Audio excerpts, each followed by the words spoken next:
আমার প্রিয় ক্লাস 10 মাধ্যমিকের ছাত্রছাত্রীরা, তোমাদের টেস্ট পরীক্ষা শেষ। এবার আমরা কিভাবে পড়াশোনা করলে আমাদের মাধ্যমিকের নম্বর সব থেকে ভালো হবে। আমরা প্রত্যেকেই পড়াশোনা করছি, কিন্তু আমাদের নাম্বার কিন্তু সমান হয় না। আমরা অনেকেই হয়তো এক বই পড়ছি, একই স্যারের নোটস লিখছি, তবুও কিন্তু আমাদের যে নম্বর সেটা কিন্তু আমরা স্কুলেও দেখেছি, আমাদের নম্বর কিন্তু একই হয় না। কেউ হয়তো 1 নম্বর কি 2 নম্বর বেশি পাচ্ছে, কেউ বা 2-3 নম্বর কম পাচ্ছে। কেন এই রকম আমাদের রেজাল্ট হয়ে থাকে? তার কারণ হলো যে আমাদের পড়ার পদ্ধতি, আমাদের প্রত্যেকের পড়ার পদ্ধতি কিন্তু এক হয় না। আজ আমি তোমাদের কাছে নিয়ে এসেছি মাত্র কয়েকটি টিপস। সেই টিপসগুলি তোমরা যদি ফলো করো এবং তোমাদের রেজাল্ট আশানুরূপ হবে এবং তোমরা যে নম্বরটা চাইছো হয়তো তার থেকেও তোমরা বেশি নম্বর পেতে পারো। আমার সবথেকে প্রথম যে টিপস সেটি হলো যে তোমরা টেস্ট পরীক্ষা দিয়েছো এবং আমাদের টেস্ট পরীক্ষার যে প্রশ্ন হয়ে থাকে সেটি আমাদের মাধ্যমিকের নিয়ম অনুযায়ী হয়। অর্থাৎ না, মাধ্যমিকে আমাদের যে ধরনের প্রশ্ন হবে আমাদের টেস্ট পরীক্ষার প্রশ্নপত্র কিন্তু সেই ধরনের প্রশ্নই এসে থাকে। তোমরা যে পরীক্ষা দিয়েছো 7টি বিষয়, তোমাদের 7টি বিষয়ে পরীক্ষা নিশ্চয়ই একই রকম হয়নি। কোনো বিষয়ে পরীক্ষা একটু ভালো হয়েছে, কোনো বিষয়টা মনে হয়েছে যে পরীক্ষাটা আরেকটু ভালো হলে ভালো হতো, আমি যদি আরেকটু পড়তাম, এই অধ্যায়টা আমার ভালোভাবে পড়া নেই, এখানটা আমাকে ভালোভাবে পড়তে হবে। তুমি নিজে পরীক্ষা দিয়েছো, তুমি নিশ্চয়ই বুঝতে পেরেছো যে তোমার কোনখানটা অসুবিধা হচ্ছে। আমার প্রথম যে উপায় বা প্রথম যে কৌশল সেটি হলো যে তোমার যেখানটা অসুবিধা হয়েছে, তোমার অসুবিধা অধ্যায় বা অসুবিধাজনক যে টপিকসটা, সেটা অধ্যায় বলো বা টপিকস বলো, সেইটা কিন্তু আমাদের অতি অবশ্যই আরেকবার পড়তে হবে। 2 নম্বর হলো যে আমাদের প্রতিটি বিষয়ের ক্ষেত্রেই কিন্তু ছোট প্রশ্ন খুবই গুরুত্বপূর্ণ। শুধু যে এমসিকিউ এসিকিউ থাকে তাই নয়, আমাদের বড় প্রশ্নের সময় কিন্তু অনেক সময় 1 যোগ করে আমাদের নম্বরের ভাগ থাকে। অর্থাৎ আমাদের ছোট প্রশ্ন, সেখানে আমাদের শুধু যে এমসিকিউ এসএকিউ করলেই হবে তা নয়, আমাদের যে কোনো বই বা যে কোনো প্রশ্নপত্র, বিভিন্ন স্কুলের প্রশ্নপত্র যেখান থেকে আমি ছোট প্রশ্ন পাবো, অতি অবশ্যই সেই উত্তরটা কিন্তু আমাদের দেখে নিতে হবে এবং সেই উত্তর যদি আমরা না পারি, অতি অবশ্যই তোমরা বই থেকে বা যদি তোমাদের তাতেও অসুবিধা হয় আমাকে কমেন্ট বক্সে লিখে জানালে আমি তার উত্তর তোমাদের লিখিয়ে দেব। অর্থাৎ ছোট প্রশ্ন আমাদের খুব ভালোভাবে কিন্তু পড়তে হবে। ছোট প্রশ্ন যদি ভালোভাবে করো, জানবে যে তোমাদের 100-র মধ্যে কিন্তু তোমাদের 50 তোমরা পাবেই, কারণ আমাদের ছোট প্রশ্ন মাধ্যমিকের ক্ষেত্রে খুবই ইম্পর্টেন্ট। এমসিকিউ এসিকিউ ছাড়াও আমাদের বিভিন্ন নম্বরে ভাগেতে ছোট প্রশ্ন থাকে। এছাড়া রয়েছে তোমাদের টেস্ট পেপার। তোমরা কয়েকদিন পরেই টেস্ট পেপার পেয়ে যাবে। তোমাদের যদি আগের বছরে দাদা দিদিদের টেস্ট পেপার পাও, অতি অবশ্যই সেখান থেকে তোমরা এমসিকিউ এসিকিউ করো। এবং নেক্সট যেটি হলো 3 নম্বর, সেটাই হলো আমাদের আগের বছরের যে প্রশ্ন, আগের বছরে প্রশ্ন এবং তার উত্তর, আগের বছরে প্রশ্নপত্র। তোমরা 2025-এ যে মাধ্যমিক পরীক্ষা দেবে, সেই মাধ্যমিকের সিলেবাস শুরু হয়েছিল মাধ্যমিক 2017 থেকে। সেজন্য মাধ্যমিক 2017 থেকে 2024 এই 7 বছরে প্রশ্নপত্র তোমরা যদি দেখে যাও তাহলে তোমরা সেখান থেকে কমন পাবেই, কারণ যে প্রশ্নপত্র হবে ওই 7 বছরের প্রশ্নের টপিকস ধরেই হবে। হয়তো একটু ঘুরিয়ে আসতে পারে, কিন্তু যে প্রশ্ন হবে তার উত্তর তোমরা এখান থেকেই পাবে। তোমরা এই 7 বছরের প্রশ্ন কোথা থেকে পাবে?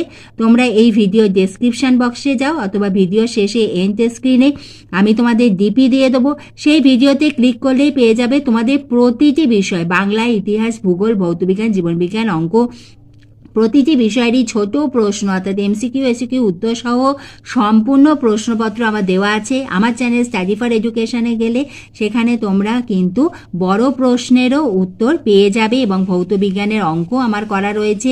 আমাদের যে অঙ্ক গণিত রয়েছে তারও আমার অনেকগুলো ইয়ার আমার সলভ করে দেওয়া রয়েছে। তোমরা সেগুলো দেখো। এবং মাধ্যমিক 2017 থেকে 2024-এর মধ্যে 2021-এ করোনা পরিস্থিতির জন্য মাধ্যমিক পরীক্ষা হয়নি, সেজন্য 2021 2021 প্রশ্নপত্র তোমরা পাবে না। তোমাদের যদি এখনও আগের বছরে প্রশ্নপত্র না করে থাকো, অতি অবশ্যই সেই প্রশ্নপত্রগুলো যদি পারো তোমরা এক একটা ইয়ার ধরে তোমরা পরীক্ষা দাও।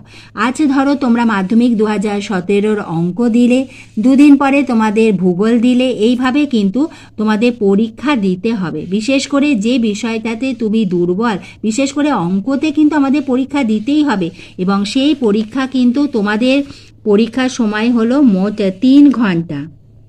তোমরা কিন্তু পরীক্ষার হলে আমরা 3 ঘন্টা সময় পাই না, সেখানে খাতা সই করতে হয়, আমাদের অনেক কিছু রেজিস্ট্রেশন নাম্বার, অ্যাডমিট নাম্বার এসব আমাদের লিখতে হয়, রোল নাম্বার লিখতে হয়।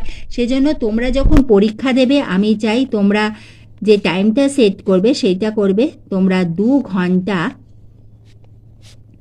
30 মিনিট, তোমরা 2.5 ঘন্টা সময় তোমরা টাইম সেট করো এবং তোমরা পরীক্ষা দাও এক এক দিন এক একটা বিষয়, এবং সেই পরীক্ষা দিলেই তোমরা বুঝতে পারবে যে তোমাদের কোনখানটা অসুবিধা হচ্ছে। অর্থাৎ তোমরা প্রতিদিন 2 ঘন্টা 30 মিনিট তোমরা পরীক্ষা দাও। বিশেষ করে তোমাদের যে সময়টা মাধ্যমিক পরীক্ষা হয়েছে সেই সময় যদি পরীক্ষা দিতে পারো তাহলে খুবই ভালো হয়। এরপরে আমাদের 5 নম্বর যে পয়েন্ট সেটি হলো যে তোমাদের টেস্ট পেপার বেরোলে টেস্ট পেপারের যে ছোট প্রশ্ন সেগুলো কিন্তু আমাদের করে ফেলতে হবে, কারণ আমাদের প্রশ্নপত্রের এমসিকিউ এসিকিউ অর্থাৎ যে কোনো ছোট প্রশ্ন যেন আমাদের একটাও ভুল না হয়, আমরা যেন ফুল মার্কস পাই। সেজন্য ছোট প্রশ্ন তোমাদের করতে হবে, এবং তোমাদের হাতে স্পিড বাড়ানোর জন্য তোমাদের কিন্তু এই 3 ঘন্টা, আমি এটা পরীক্ষা লিখছি, এবং সেই 3 ঘন্টা পরীক্ষা কিন্তু তোমাদের দিতে হবে 2 ঘন্টা 30 মিনিট ধরে। এবং তোমরা পরীক্ষা দেবার পরে তোমাদের বুঝতে পারবে যে এক একটি বিষয় আছে, যার ধরো ফর্মুলাটা ভৌতবিজ্ঞানের ফর্মুলা বা সেই জায়গাটা তোমাদের যে ভৌতবিজ্ঞানের যে রসায়নের ভাগগুলো রয়েছে সেখানে তোমাদের ইকুয়েশন আছে, সেইটা তোমাদের অসুবিধা হচ্ছে, তোমাদের একটা নোট খাতা করতে হবে।